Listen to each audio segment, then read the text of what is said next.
Prezados convidados, apresento a vocês o doutor pediatra, vacinologista e infectologista. Este é o Timakov Evgueni Yurevich, especialista dos canais federais de televisão, médico-chefe da clínica e líder na medicina. Ele hoje gentilmente tentou participar da nossa transmissão. Saúdo você, Evgueni Yurevich. Saúdo a todos com uma grande reverência e respeito, aos profissionais. Obrigado. O tema da transmissão de hoje é para aqueles que acabaram de se juntar a nós. Repito, o tema da transmissão de hoje é adenoidite crônica. Como determinar a causa da adenoidite crônica? Para que a criança respire bem pelo nariz, pare de tossir e pare de ficar doente? Esses são os 3 problemas mais comuns com os quais as crianças vêm até nós. Os pais trazem crianças em idade pré-escolar e nos primeiros anos do ensino fundamental. Por isso, para resolver o problema, muitas vezes com tosse crônica ou congestão nasal constante, é preciso lidar com o diagnóstico estabelecido de adenoidite crônica. E é bom, claro, quando esse diagnóstico é feito, mas muitas vezes acontece de ele ser ignorado. E os pais não sabem que a criança tem um processo inflamatório purulento na nasofaringe e infelizmente, a criança está sempre doente, tossindo o tempo todo, com o nariz entupido, resfriados, otites e assim por diante. E os pais nem sequer desconfiam que existe um processo inflamatório crônico na nasofaringe. Por isso, é bom quando esse diagnóstico é feito. Mas isso é só 1/3, digamos assim, do sucesso. Porque é preciso tentar determinar a causa da adenoidite crônica para que o sucesso do tratamento seja de 100%, para livrar a criança desse problema, para que realmente todas as queixas e problemas crônicos desapareçam. Vou contar para vocês, convidados, sobre o plano do nosso programa de hoje. Para começar, vou contar para vocês, como médico otorrinolaringologista, como médico de ouvido, nariz e garganta, o que nós, médicos dessa área, devemos fazer da nossa parte se diagnosticarmos adenoidite crônica. E como esse problema tem muitos fatores externos, digamos assim, muitos mecanismos desencadeadores, gatilhos, isso inclui a influência do meio ambiente e a influência de outros órgãos e sistemas. Então, na segunda parte do nosso programa, Evgueni Yurevich vai nos contar sobre quais sintomas devemos prestar atenção, o que precisa ser feito para excluir a alergia ao ar inalado, doença do refluxo, influência do estômago, influência da hipofunção da glândula tireoide e influência da deficiência de vitaminas no organismo da criança, ou seja, hipovitaminose e vitamina. Começamos o nosso webinar, pode-se dizer assim, provavelmente a nossa transmissão ao vivo. Se a criança foi diagnosticada com adenoidite crônica, inflamação crônica na nasofaringe, isso geralmente é acompanhado por um aumento da flora patogênica e oportunista na nasofaringe da criança que mantém o processo inflamatório. Por isso, o mais importante que prescrevemos, e a primeira coisa que faço nas minhas consultas e quando acompanho essas crianças é a sanificação, ou seja, a lavagem, a remoção do excesso de microflora da nasofaringe. Como resultado, o processo inflamatório diminui, a influência negativa sobre a imunidade desaparece, a imunidade começa a se recuperar e ela mesma passa a combater esse problema. A criança começa a adoecer muito menos, sua respiração nasal se restabelece, o gotejamento pós-nasal desaparece, então a tosse e o engasgo geralmente também desaparecem. A segunda coisa que eu com certeza esqueci de contar para a Fanata é o que é isso. Sim, ou seja, isso é uma lavagem independente da nasofaringe. Eu prescrevo, mas aqui é muito importante não usar apenas alguns sprays ou sistemas que precisam ser pressionados, Mas para lavar bem a nasofaringe da criança é necessário um aspirador nasal especial. Sobre esse assunto, eu tenho artigos e vídeos especiais, inclusive no canal, então não vou me aprofundar nisso agora. Você pode ver isso no Instagram, no canal A. Ou, se não, quer dizer, se houver possibilidade, é melhor, claro, ir a uma clínica para que o médico faça esse procedimento. Porque nós fazemos isso com equipamentos de vácuo, é um processo, digamos assim, de melhor qualidade, mais seguro e mais eficaz. Ou existe também uma lavagem ultrassônica da nasofaringe.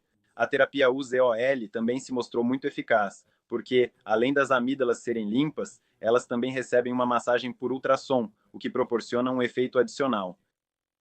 Mas se os pais não tiverem a possibilidade de levar a criança à clínica, pelo menos devem higienizar a nasofaringe em casa, lavando-a. Eu prescrevo isso todos os dias durante 10 dias. Esse é um bom curso de higienização, de manhã e à noite, usando soro fisiológico. Pode-se adicionar pequenas quantidades de medicamentos antissépticos ali. O segundo ponto ao qual devemos prestar atenção, o segundo item, o segundo passo que eu utilizo na minha prática é justamente levar em consideração aquela flora que lavamos da nasofaringe. Geralmente trata-se de flora patogênica ou oportunista, mas na maioria das vezes é flora oportunista. Nós coletamos amostras da nasofaringe, ou seja, é feita uma coleta, de preferência das partes mais profundas do nariz, ou diretamente da própria nasofaringe, e complementamos com amostras da faringe. Por quê? No escorrimento que desce das adenoides para a faringe, é justamente possível capturar esse muco que desce da nasofaringe pela faringe. Por isso, eu faço duas coletas, uma do nariz, das partes mais profundas, e a segunda amostra é da própria faringe. E analisamos qual flora acompanha o processo inflamatório. Como regra, eu raramente prescrevo cursos de antibióticos orais em comprimidos, suspensões ou injeções, porque geralmente a flora não exige a prescrição de antibióticos sistêmicos e conseguimos tratar com medicamentos locais, mas levamos em conta a sensibilidade da flora que é cultivada. A única coisa, se forem cultivados micro-organismos como, por exemplo, estreptococo beta-hemolítico do grupo A, meningococo, que assusta tanto os pais quanto os pediatras, mais frequentemente pneumococo, ou pseudomonas aeruginosa. Esse tipo de flora eu procuro tratar de forma radical. Os outros micro-organismos, né, geralmente eu levo em consideração a sensibilidade à flora. Gosto muito de usar bacteriófagos, né, que são vírus que devoram micróbios, são seguros para o organismo da criança e reduzem a quantidade dessas bactérias. Além de tudo, procuro examinar as crianças, né, se realmente houver adenoidite crônica para infecção crônica por herpes vírus. Os mais relevantes são, claro, né, o quarto e o quinto tipos, são o vírus Epstein-Barr e o citomegalovírus. Raramente, o vírus do herpes tipo 6 tem importância. Na maioria das vezes, são mesmo o quarto e o quinto tipos. E se for detectado o DNA viral, se forem encontrados anticorpos recentes ou sinais de reativação dessa infecção por herpes vírus, então, claro, é necessário envolver um bom imunologista para corrigir o componente antiviral da imunidade, para que o sistema imunológico consiga lidar com essa flora, para que tenhamos sucesso no nosso tratamento. O próximo passo é que eu sempre prescrevo exercícios respiratórios. Eu prescrevo os exercícios respiratórios de Strelnikova. No YouTube você pode pesquisar por ginástica respiratória de Strelnikova para crianças. Lá existem bons vídeos, muito detalhados e fáceis de entender. E você pode praticar essa ginástica. Ela melhora muito a respiração nasal, melhora a microcirculação da nasofaringe e, assim, indiretamente, aumenta o funcionamento da imunidade local. Por isso, recomendo fortemente aos pais cujos filhos têm esses problemas crônicos que pratiquem a ginástica respiratória. O próximo passo são os procedimentos fisioterapêuticos que podem ser feitos em casa com a ajuda de um irradiador ultravioleta. Sonístico. Antes da pandemia, antes do coronavírus, esse era um recurso acessível. O aparelho em si custava cerca de 2.500 rublos, mas agora meus pacientes dizem que o preço subiu para até 15.000 rublos, porque todo mundo estava comprando. Esses irradiadores ultravioleta, e o Evgeny Yurevich provavelmente também sabe, né? Seus pacientes também compraram esses irradiadores, e eu sei que antes da epidemia todos... Esses irradiadores, essas peças aqui, mas espero que agora isso já não seja tão relevante, mas pelo menos em meio ano, em um ano vai passar, as pessoas vão parar de ter medo. Bom, ou seja, talvez finalmente, eu espero, criem uma vacina contra o coronavírus e aí a gente vai vencer ele. E, consequentemente, esses irradiadores ultravioleta voltarão a estar disponíveis para que possamos usá-los em casa e irrigarem a cavidade nasal, né, a cavidade da garganta, para reduzir a quantidade de micro-organismos nocivos. Em ambiente clínico, esses pacientes eles respondem muito bem ao laser vermelho. O laser vermelho ele melhora a microcirculação, fortalece o sistema imunológico e reduz o processo inflamatório. Eu vejo um efeito muito bom e positivo. Por isso, o laser vermelho para o tratamento de inflamações crônicas apresenta excelentes resultados. E um passo final que diz respeito apenas ao especialista em otorrinolaringologia é que eu, na minha prática, também prescrevo o fortalecimento e o treinamento do componente antibacteriano da imunidade. Eu prescrevo lisados bacterianos, existem formas nasais, esses medicamentos têm formas para absorção. O objetivo desses medicamentos é que eles pegaram os micro-organismos mais populares que mantêm o processo inflamatório nas vias respiratórias superiores e também nas inferiores. Deles foi extraído o antígeno, ou seja, aquela parte a qual o nosso sistema imunológico reage, e tudo isso foi embalado em forma de spray ou comprimido. E quando prescrevemos isso para uma criança ou para um adulto, não importa, o sistema imunológico vê esses antígenos. Eles são preparados de uma maneira especial e o sistema imunológico começa a dar uma resposta imunológica a eles. E, consequentemente, depois, aos micro-organismos que entram na nossa mucosa, ele dá uma resposta imunológica mais forte, de melhor qualidade e combate melhor a flora bacteriana que entra em contato com a criança. Taísio, hoje não vou mencionar os nomes dos medicamentos, porque normalmente prescrevemos isso durante a consulta, já que podem haver certas contraindicações. Na verdade, pode não haver tão poucos, mas também não são muitos, mas eles existem.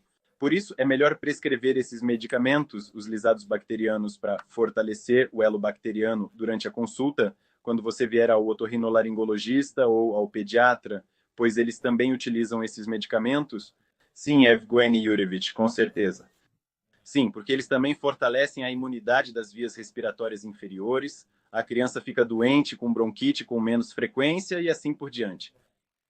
E aqui, basicamente, no que diz respeito diretamente ao otorrinolaringologista, acho que já falei sobre os pontos principais e depois nós sempre tentamos eliminar os fatores externos que influenciam, ou seja, eliminamos a alergia.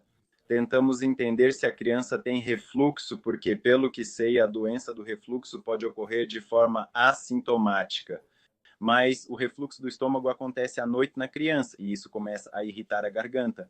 Claro, na maioria das vezes há algumas queixas, mas mesmo assim, às vezes elas são tão insignificantes que os pais nem desconfiam. E até mesmo os médicos sobre o fato de que a criança pode ter refluxo. No entanto, em casos de adenoidite crônica, a doença do refluxo é registrada em 1 a cada 3 crianças. Isso de acordo com as estatísticas e a função insuficiente da glândula tireoide, o hipotireoidismo, também contribui muito para o funcionamento da imunidade local e, inclusive, favorece o desenvolvimento da adenoidite crônica. E a deficiência de vitaminas, porque, como mostra a experiência, atualmente os pediatras e imunologistas estão dando muita atenção a essa vitamina e, de modo geral, aos micronutrientes.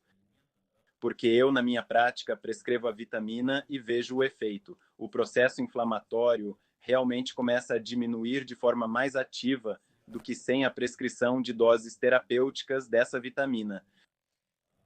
Claro, nem todas as crianças têm mecanismos adicionais desencadeadores, ou seja, o próprio processo inflamatório na nasofaringe pode manter essa inflamação, prejudicar o funcionamento do sistema imunológico e desencadear esse problema crônico. Mas mesmo assim, na maioria das vezes, ainda existe algum fator desencadeante.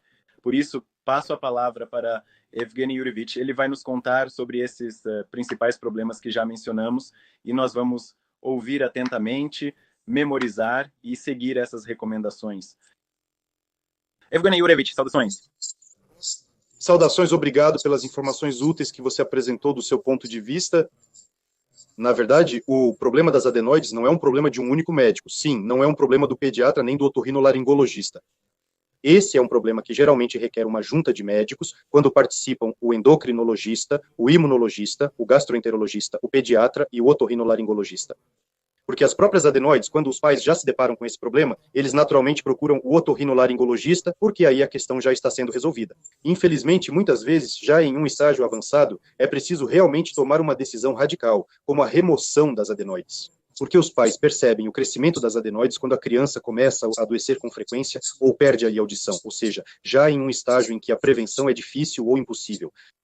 Sim, como infectologista, como pediatra, não só confirmo, mas digo que todos nós sabemos a principal razão para o crescimento das adenoides.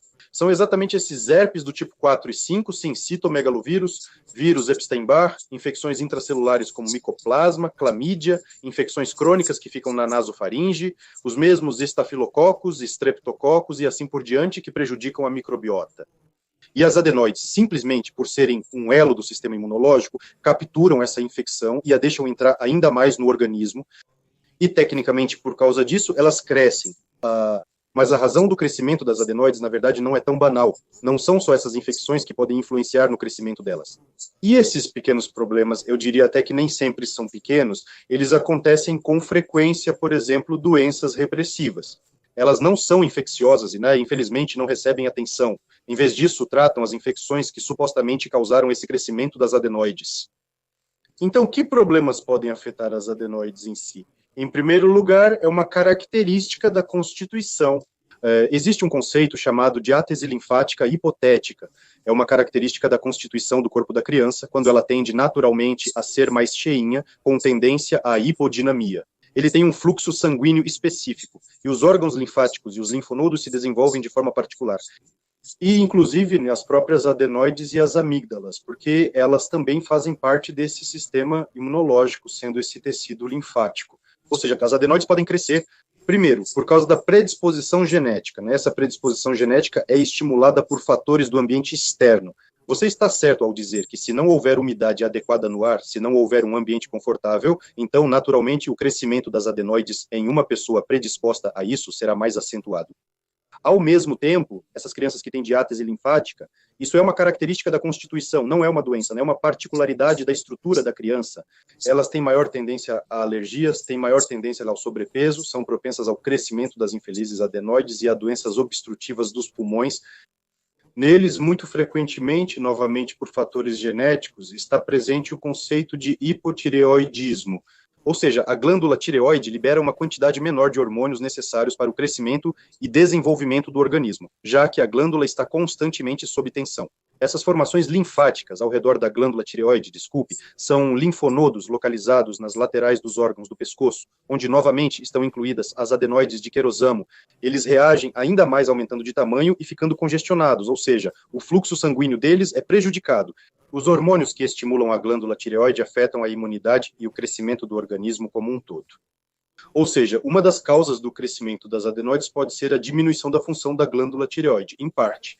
Atualmente, fazemos o rastreamento desde o nascimento, ou seja, o recém-nascido faz imediatamente um exame de sangue para identificar se a criança tem hipotireoidismo ou não. Se a criança tiver hipotireoidismo, nós sabemos quais medicamentos usar para normalizar a função da tireoide e sabemos que, junto com essa condição, existe uma condição associada para a qual é necessário fazer prevenção.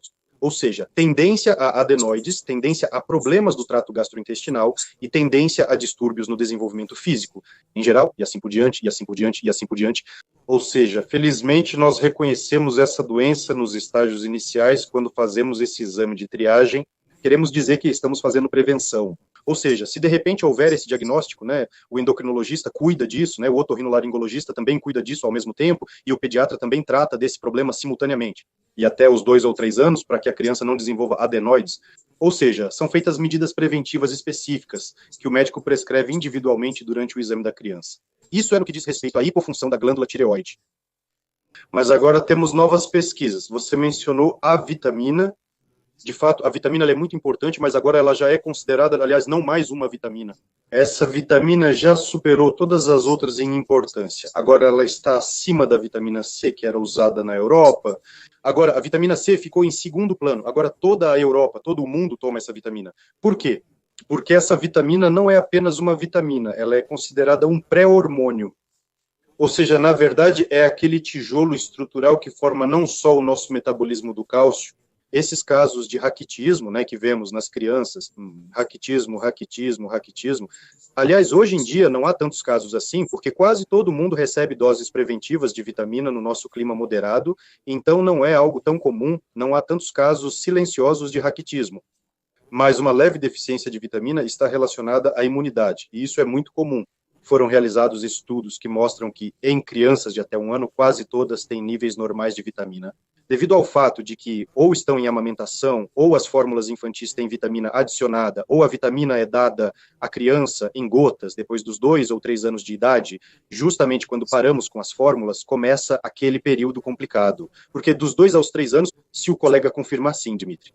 Porque é justamente entre 2 e 3 meses que as adenoides começam a crescer. É um período em que a criança começa a ter contato com infecções, com o mundo externo, e quando elas começam a reagir ativamente. Nesse momento, se houver falta de vitamina no organismo, ela vai se manifestar.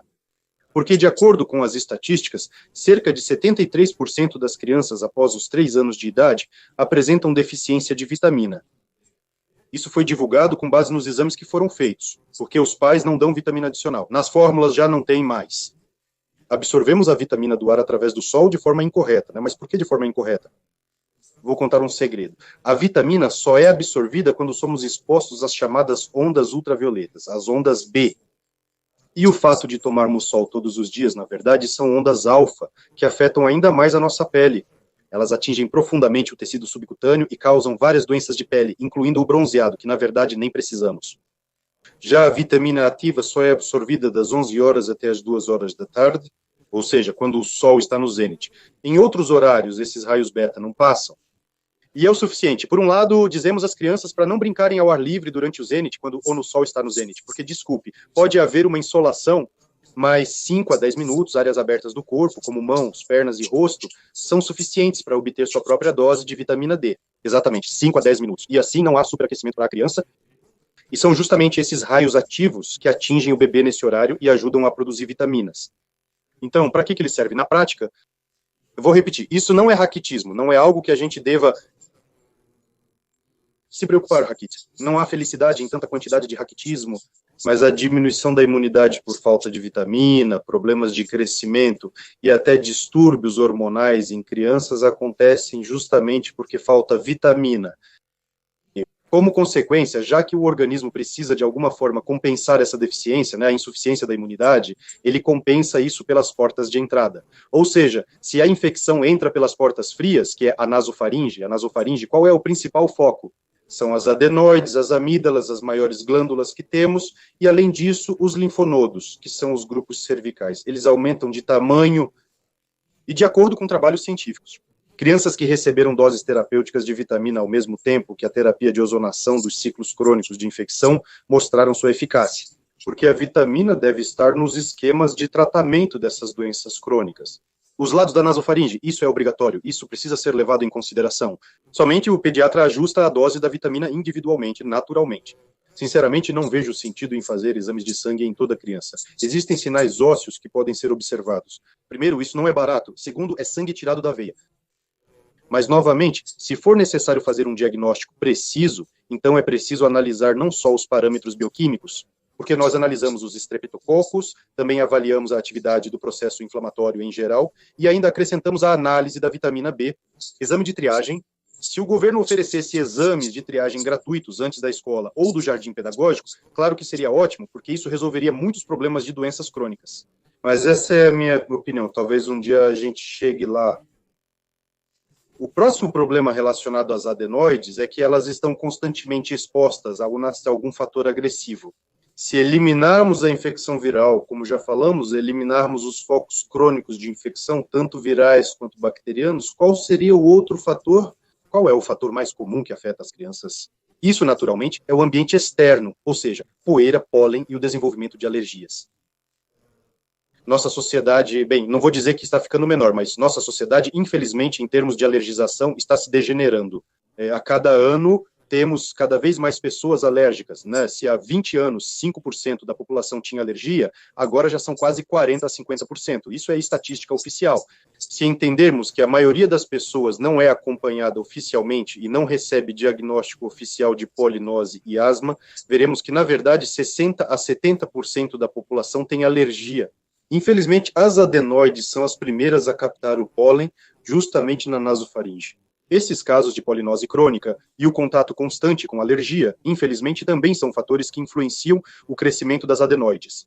Isso também deve ser levado em consideração, e não colocar toda a culpa apenas na infecção. Ou seja, é preciso coletar o histórico do paciente de forma adequada e cuidadosa, é necessário entender quando ocorre uma exacerbação na região da nasofaringe, quando as adenoides ficam obstruídas, quando elas aumentam de tamanho, e o mais importante, meu colega me apoia. Se elas diminuem, isso significa que o processo está ocorrendo de forma gradual, não é o tempo todo. Ou seja, agora aumentaram, na primavera e no verão diminuíram. Ou seja, consequentemente, é possível identificar e determinar qual alérgeno está afetando nossa nasofaringe.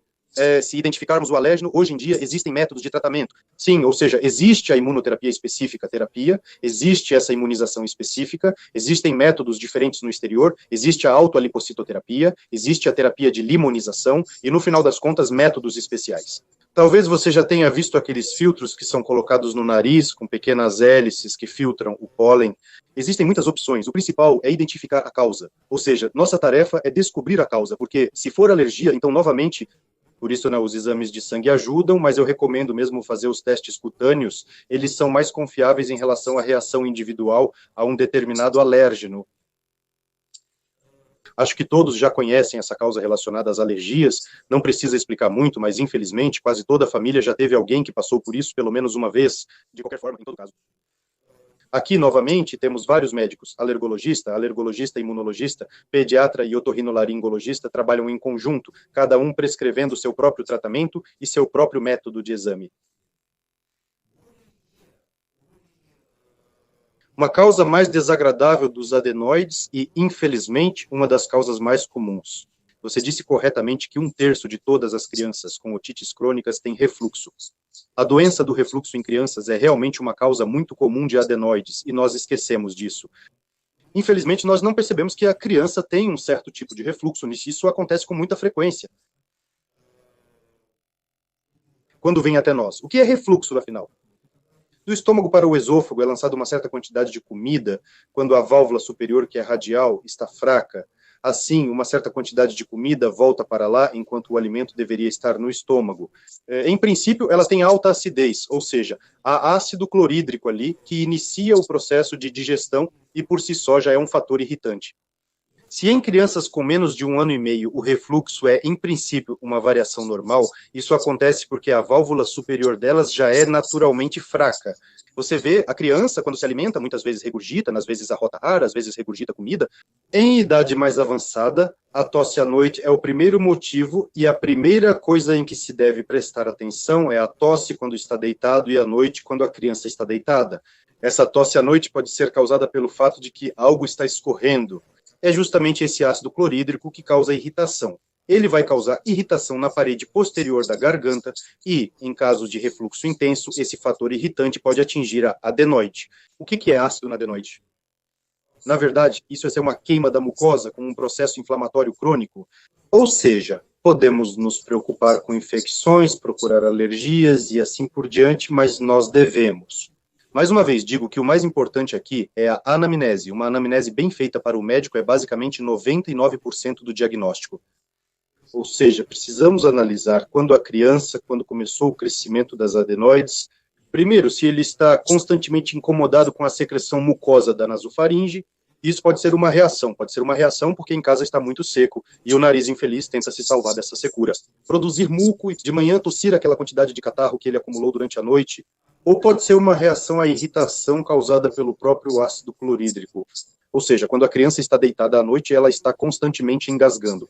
E se durante o dia também acontece engasgo, se durante a refeição há arrotos, então o engasgo é garantido 100%. Nós corremos para o gastroenterologista, ou seja, não tratamos apenas a doença otorrinolaringológica, vamos ao gastroenterologista para identificar a causa desses engasgos, porque não são apenas os órgãos que sofrem, os pulmões também sofrem, e por causa disso se formam bronquites crônicas, e por causa disso pode até se desenvolver asma. Por isso nem vou falar sobre esofagites, que são muito difíceis de tratar, e talvez devido à ulceração da mucosa, podem levar até à perfuração. Ou seja, nem estou falando dos problemas intestinais. Agora, neste momento, nós estamos falando sobre adenoides, e você está certo ao dizer 30%, há até dados que mostram que mais de 40% das doenças de refluxo são acompanhadas pelo crescimento das adenoides. Ou seja, né, é uma patologia muito séria, e por isso peço que prestem mais atenção a ela, Porque se o hipotireoidismo é diagnosticado na maternidade, nós sabemos como fazer a prevenção. Em comparação com a estrutura linfática e a diátese plástica, nós sabemos que a criança é assim. Existe prevenção, podemos fazer uma prevenção específica. Com as alergias, é claro. Do nada aparece um inchaço no nariz e nós começamos a investigar.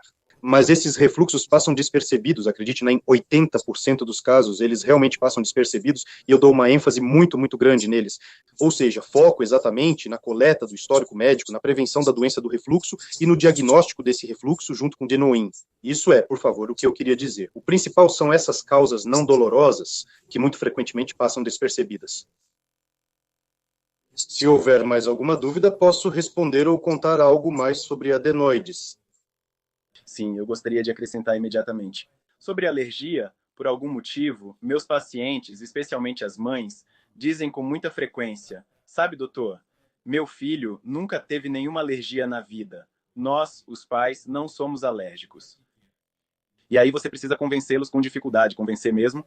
Então, vamos fazer alguns exames, vamos descartar o mínimo do mínimo, passar pelo mínimo necessário, ou seja, exames para colocar um ponto final nessa questão. E muito frequentemente, justamente nessas mães que afirmam: eu sinto com meu coração de mãe que meu filho não tem alergia, várias vezes a alergia é detectada. Por isso, eu também tento em tudo, também. Exclui essa alergia ao ar inalado, na maioria das vezes. De fato, sempre surge algo pela primeira vez. Não deixar de lado o assunto sobre a nossa ecologia, não esquecer da qualidade da alimentação. Existem estabilizantes que estão em todo lugar, até mesmo no pão, essa lista de ingredientes, desculpe, de forma alguma melhora a alergia. Estado do organismo. O mais importante agora, claro, é que, em relação ao fato de que agora estamos nos cobrindo da cabeça aos pés com antissépticos por causa dessa pandemia, é importante que isso não provoque, claro, é isso que quero dizer com ela. Aqui parece que agora nem se pode tratar as mãos, ou seja, é preciso se proteger do coronavírus. Mas, claro, o uso excessivo de antissépticos também agrava os processos alérgicos. Mais do que suficiente. E para crianças, os antissépticos são totalmente contraindicados. Isso é realmente uma catástrofe. Agora estou recebendo tantos chamados por agravamento de alergias, dermatites de pele, agravamento de rinite alérgica e dermatite atópica, por causa do fato de que as crianças estão inalando esses antissépticos. Explique, é difícil para os pais, eles não acreditam que a criança reage ao antisséptico, que não tem cheiro. Eu explico lá, entende? Lá tem uma molécula de proteína, lá está presente na composição, que simplesmente irrita a mucosa e a corrói. Não, né? O antisséptico para crianças não... Acho que se você ainda não fez um artigo assim, com certeza já fez, mas ultimamente eu não vi nenhum artigo seu sobre esse assunto. Mas é absolutamente necessário fazer, eu até vou repostar no meu perfil.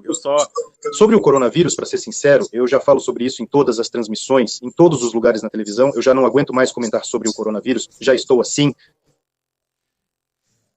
Entendi. Temos perguntas sobre a vitamina. Primeiramente, perguntam no que é preciso prestar atenção quando há falta de vitamina, ou seja, existem alguns sinais aos quais podemos nos apegar para, aparentemente, fazer um diagnóstico para saber se há deficiência ou não? Sim, eu acho que, veja, vamos fazer assim. Em primeiro lugar, pela idade, é mais fácil para os pais identificarem a deficiência de vitamina em um bebê de até 1 ano de idade. Naturalmente, não identificamos a deficiência de vitamina apenas pelas palmas das mãos suadas ou pelas costelas abertas. Isso não é correto, isso é apenas uma característica da constituição física, pode ser uma particularidade do sistema nervoso, quando a criança simplesmente sua com mais frequência. Mas a deficiência de vitamina, na verdade, é basicamente raquitismo, sim, falta de cálcio no organismo. A falta de cálcio no organismo, consequentemente, leva à fragilidade de certas estruturas que o cálcio fortalece. O mais simples é se orientar pela calvície, ou seja, se aparecer uma área calva na nuca, se os cabelinhos começarem a cair, isso significa que estão ficando frágeis e, muito provavelmente, está faltando justamente o cálcio. Ou seja, esse é um sinal pelo qual você pode se orientar, mas não pela careca, porque em crianças de 1 a 3 meses o cabelo muda. Às vezes, assim como aconteceu comigo, de repente todo o cabelo da frente cai, isso não é sinal de problema, né? É apenas a troca do cabelo, isso é normal. Mas se for uma área localizada, redondinha, atrás, aquela calvície na nuca, esse sim é o primeiro sinal. E em crianças mais velhas, isso geralmente, mais uma vez digo, está relacionado a doenças, ou seja, infecções respiratórias agudas frequentes. Isso é sonolência, né, apatia, hipodinamia, novamente, né, suor excessivo durante o sono em crianças mais velhas, ou seja, suor durante o sono em geral. Isso significa que há algo errado no organismo. Ou há alguns micro-organismos presentes, ou há vermes que incomodam à noite, ou alguma doença crônica, ou a falta de vitaminas. Isso é um dos sinais. Ou seja, nós observamos como a criança dorme confortavelmente, se ela sua, se não sua, ou seja, se ela tem esse desconforto. Esses são os principais sinais para crianças mais velhas e, naturalmente, as consultas com o médico, que pode avaliar a situação de forma abrangente. Também temos mais uma pergunta. No verão, ou seja, agora parece que tem muito sol, né? Então a questão é, no verão, quando há muito sol, ainda é necessário dar a vitamina para a prevenção. Repito, a questão não é a quantidade de sol, mas sim a qualidade da sua absorção. Ou seja, se sairmos para a rua, como eu disse, por 10 minutos entre 11 horas e 2 da tarde, com braços e pernas expostos, o rosto também, aí vamos absorver nossa dose diária de vitamina, como deve ser com o sol ativo normal. Em tempo nublado, isso diminui em 50%, e nas cidades grandes, como Megalogopol, diminui em 60%. A vitamina não passa pelas janelas. Não é a vitamina A, é essa onda beta ultravioleta. Elas não passam nem pelas janelas, nem pelo carro, nem por películas, então aqui tem que ser só sol aberto e de preferência ao meio-dia.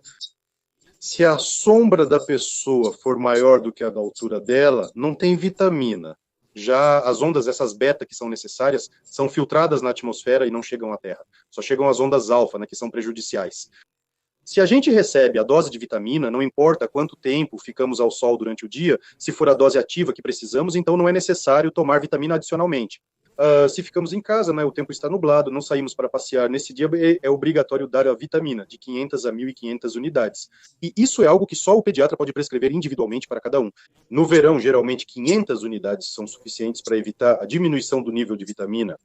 Assim, no outono, inverno e primavera, damos constantemente. No verão, depende do tempo passado ao ar livre. Evgeny Yurevich, você pode responder mais algumas perguntas? Pode ser até 20. Sim, os espectadores estão perguntando. É possível simplesmente higienizar as mãos com álcool e água, ou seja, não usar esse antisséptico pronto, mas fazer uma mistura de álcool com água em casa e usar isso para higienizar? Bom, em primeiro lugar, se você misturar com água, o álcool por si só já não será eficaz. O que você vai fazer é basicamente uma vodka, né? Ou seja, a concentração necessária para destruir o vírus, a camada lipídica dele, quando falamos do coronavírus, deve ser de no mínimo 70 graus. Sim, ou seja, diluir o álcool com água não faz sentido. O álcool puro mata a microflora e a camada de gordura. Entende? Nós temos nas mãos uma camada específica de gordura junto com bactérias e seu próprio ambiente. Se não lavarmos as mãos, não tocarmos em nada, se pegarmos o coronavírus assim e ficarmos parados assim, em 15 minutos as mãos estarão limpas. Ou seja, não haverá infecção por coronavírus nelas, porque as bactérias e a acidez natural que temos, de fato, vão matar todos os processos infecciosos. Por que eu digo que usar antissépticos o tempo todo? Não, faz sentido, né? Isso é outra coisa.